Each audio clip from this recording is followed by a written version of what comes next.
O capítulo 13, versículo 10, o ponto 1, ele é uma continuação do versículo 9, porque o versículo 9 ele deu um aviso, né? Se alguém tem ouvidos, ouça.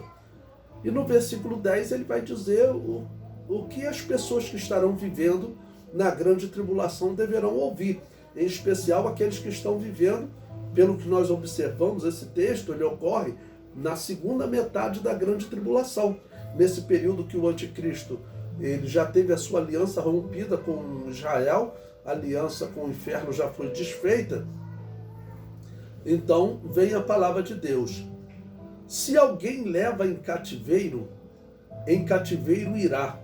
Se alguém matar a espada, necessário é que a espada seja morto. Aqui está a paciência e a fé dos santos. Apocalipse 13, versículo 10, o ponto 1, que é esse que nós estudamos, a paciência e a fé dos santos.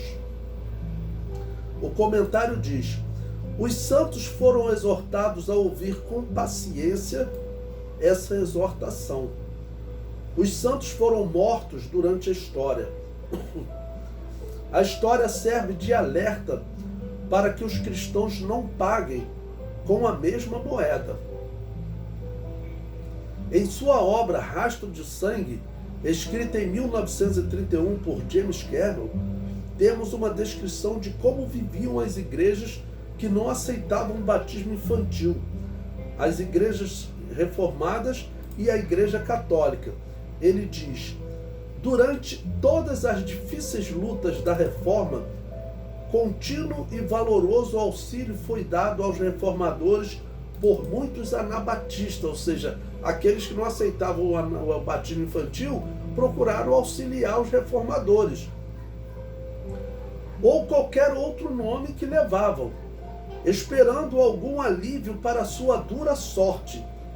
Eles saíram de seus esconderijos e lutaram corajosamente com os reformadores. Lutaram na argumentação, né? Todavia, eles estavam condenados a um medonho desapontamento.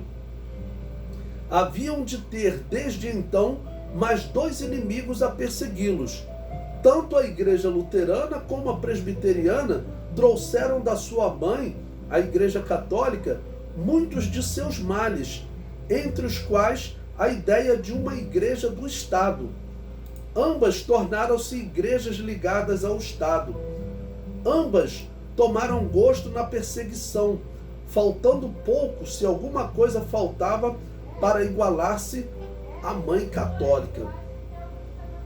No começo, todas essas igrejas oficializadas perseguiram umas às outras, bem como as demais, até que num concílio realizado em Augsburgo, em 1555, um tratado de paz, conhecido como a Paz de Augsburgo,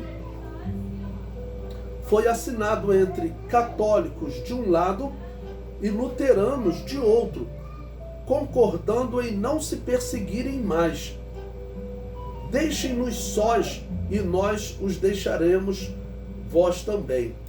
Para os católicos, o lutar contra os luteranos significa guerra contra a Alemanha. E para os luteranos, lutar ou perseguir os católicos significava guerra com todos os países onde o catolicismo dominava.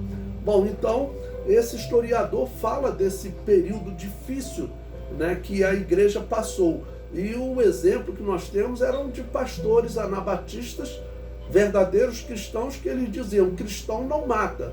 Então eles nem reagiam à perseguição dos católicos e dos reformados. Vai, Boris entrou aí. Tem problema?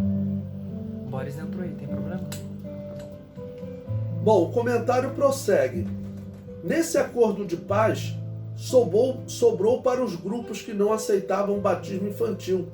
Eles seriam perseguidos por todos, porque eles não eram ligados a nenhum Estado, né? E eu sempre digo que essa era a verdadeira igreja cristã, né? E a Igreja Católica e seus filhos, né, perseguiam e matavam. Então eles fizeram um acordo entre eles: não vamos nos matar mais.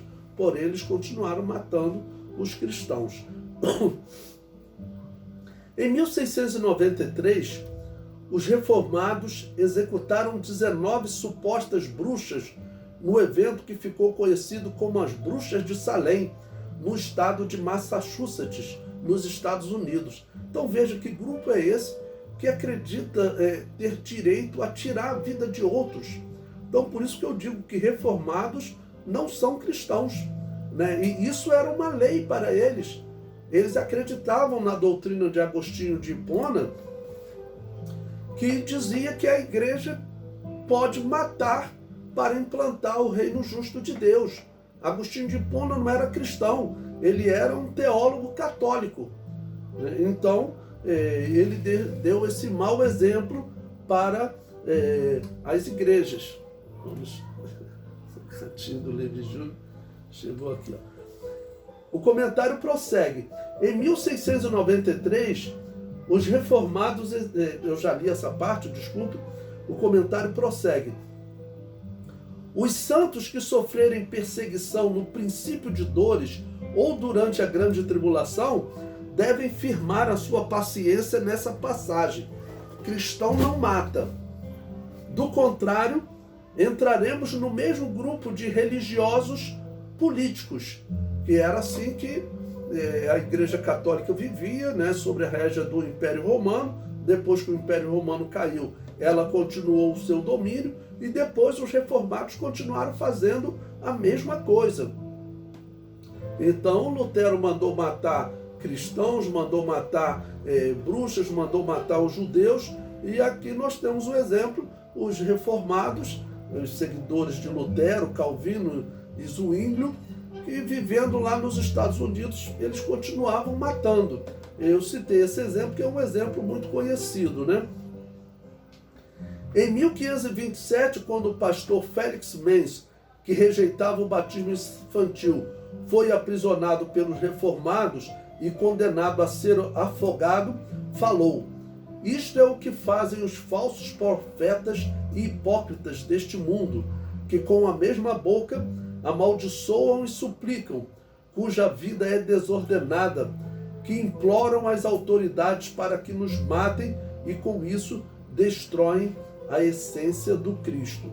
Então, esse exemplo de perseguição que eles fizeram, o exemplo será pior durante a grande tribulação. E aí, durante a grande tribulação, vamos dizer, os judeus que viverem aqui, aqueles que já estiverem com o sentimento cristão, o sentimento cristão qual é? O cristão não pega em arma para matar. Os cristãos nunca reagiram ao Império Romano, nunca mataram no Império Romano, tá ok?